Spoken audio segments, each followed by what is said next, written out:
সম্প্রতি যুক্তরাজ্য থেকে একটি দল মুসলমানদের প্রথম কিবলা মসজিদুল আকসা পরিদর্শনে যান। সেখানে বিশ্বের হাজার হাজার মুসল্লিদের সামনে আকসা কর্তৃপক্ষ বাংলাদেশি বংশোদ্ভূত ইমাম মাওলানা আলিউর রহমানকে ইমামতির অনুরোধ করেন। ইমাম মাওলানা আলিউর রহমান মসজিদুল আকসায় ইমামতি করতে পেরে নিজেকে ভাগ্যবান মনে করছেন। এ নিয়ে আরও জানাচ্ছেন আমাদের সহকর্মী ফখরুল হুসাইন। মুসলমানদের প্রথম কিবলা মসজিদুল আল আকসার উদ্দেশ্যে যুক্তরাজ্যের স্কান্তর থেকে মাওলানা অলিউর রহমান, মাওলানা সাইফুল ইসলাম ও হাফেজ নাজমুল হুদার নেতৃত্বে সম্প্রতি একটি টিম সফর করেন।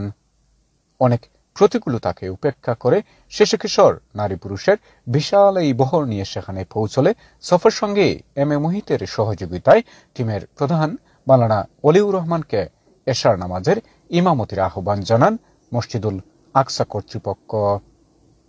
বিশ্বের হাজার হাজার মুসল্লিদের মধ্যে বাংলাদেশি বংশোদ্ভূত মাওলানা অলিউর রহমান জামাতে ইমামতির পর তার অনুভূতি ব্যক্ত করেন।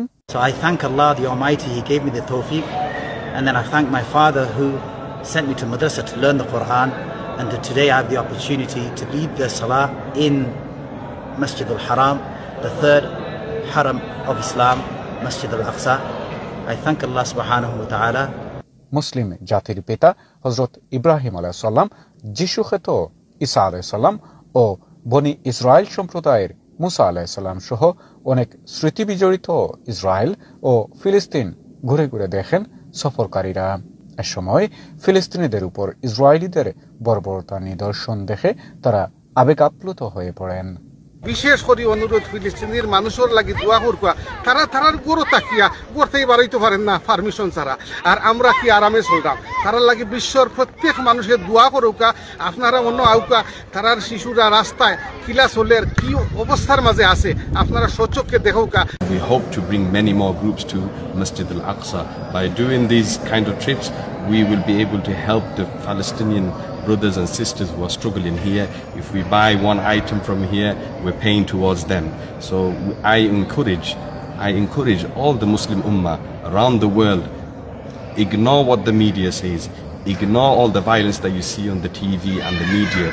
Nothing like this happening here. But all the Anbiya got together to pray the Salah. So we are very blessed to be walking on the lands, praying. I was doing sajda in places where the Anbiya did sajda as well. But this is a very, very peaceful land.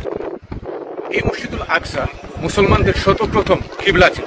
এই মসজিদুল আকসাতে ইসলামের ইতিহাসে সকল নবী রাসূলগণ নামাজ আদায় করেছেন। তাই এই মসজিদুল আকসার গুরুত্ব অপরিসীম। বিশ্বের সকল মুসলমানদের প্রত্যাশা এই মসজিদুল আকসা সহ ফিলিস্তিনের নাগরিকদের মুক্তি এবং নিরাপত্তা। মসজিদুল আকসা প্রাঙ্গণ থেকে ফখরুল হুসাইন, NTV ইউরোপ।